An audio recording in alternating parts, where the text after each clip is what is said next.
Welcome to Proxy. We will guide you on how to install Proxy so that you can use it. First, you can set the number of ports as you wish. Go to Setting and change the number of ports. If you don't modify it, the default will be 20.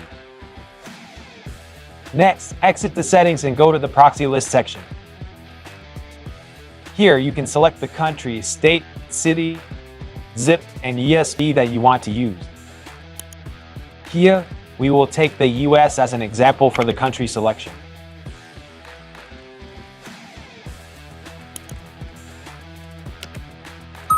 After that, select any proxy you want. Right-click on it, and forward it to any port of your choice. In this example, we forward the proxy to port 60,000.